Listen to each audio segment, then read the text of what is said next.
You tell yourself you'll focus this time, but your hand reaches for your phone before your mind even decides. It's not even a strong urge. It's automatic like breathing. You don't question it, you scroll without thinking, and only notice time when it's already gone. Then comes that quiet frustration. Not loud, not dramatic, just a dull sense of losing control. You start asking yourself uncomfortable questions. Why can't I do something as simple as sit still and focus? And slowly, without realizing, you begin to attach that struggle to who you are. Maybe I'm lazy. Maybe I just don't have discipline like other people. But that thought feels incomplete, like it explains nothing, yet somehow blames everything. Because deep down, you can focus when something actually pulls you in. Hours disappear when you're watching something interesting, but minutes feel heavy when you try to study. So the question becomes quieter but sharper. Why does your brain choose the easy thing every time? And more importantly, why does it feel almost impossible to resist it? Your day becomes a pattern of small escapes, tiny moments where you avoid effort without noticing.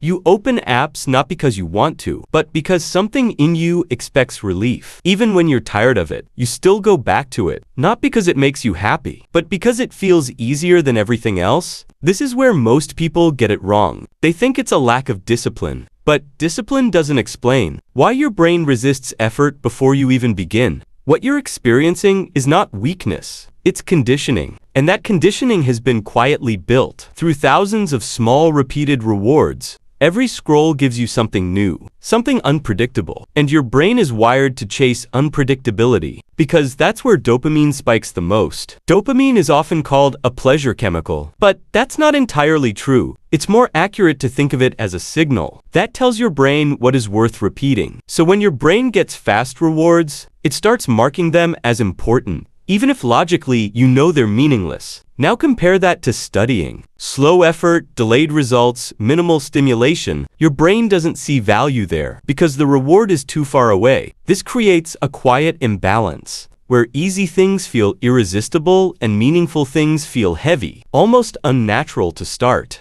Imagine your brain like a volume dial, constantly adjusting what feels normal. The more stimulation you consume, the higher that baseline rises. So, normal focus begins to feel dull, not because it is dull, but because your brain has adapted to expect something louder. This is why silence feels uncomfortable, and stillness feels like something is missing. Your brain isn't broken, it's just calibrated to the wrong frequency. And once you see that, something shifts. Because now the problem isn't you. It's what your brain has learned to expect. The pattern you're stuck in is actually an adaptation. Your brain is trying to optimize for reward based on what you've given it. It's doing its job, just not in a way that serves you anymore. And that means it can be retrained, but not by forcing yourself harder. That only creates resistance. You don't fight conditioning with pressure. You change it by shifting rewards. So the real question becomes, how do you make your brain value effort again? And why does that feel so difficult at first? To understand that, you need to see how anticipation works. Your brain releases dopamine before the reward, not after. It's not about what you get, it's about what you expect. And right now, your brain expects nothing from effort. That's why starting feels empty, like there's no reason to begin. So the first shift is not action, it's expectation. You need to lower the noise before you can hear anything meaningful, which means reducing easy dopamine, even if it feels uncomfortable. This is not punishment, it's recalibration. You're allowing your brain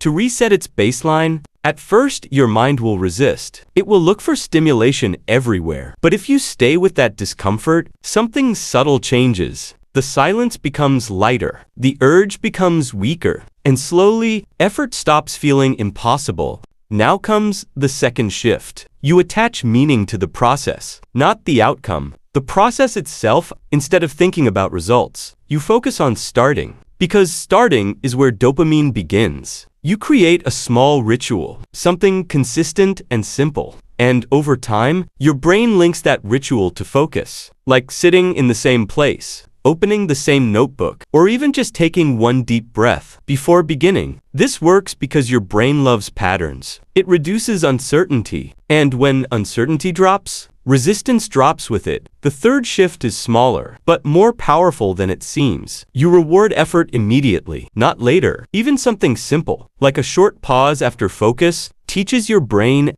This is worth repeating, because behavior follows reinforcement, not intention, and your brain learns through experience, not logic. So each time you complete a small session, you mark it as meaningful, and over time, that meaning compounds. The fourth shift is awareness, not control. You notice the urge, without acting on it immediately. This creates a gap between impulse and action, and in that gap, you regain choice. At first, the gap is small, almost invisible, but with practice, it becomes space, and that space is where change begins, not through force, but through awareness. All of this leads to one simple model. Your brain follows reward. So, if you change what feels rewarding, you change what feels natural, not instantly, but gradually, like adjusting light in a room. Instead of flipping a switch, and one day you notice something small, but different. You sit down, and starting doesn't feel heavy anymore. There's still effort, but there's also momentum.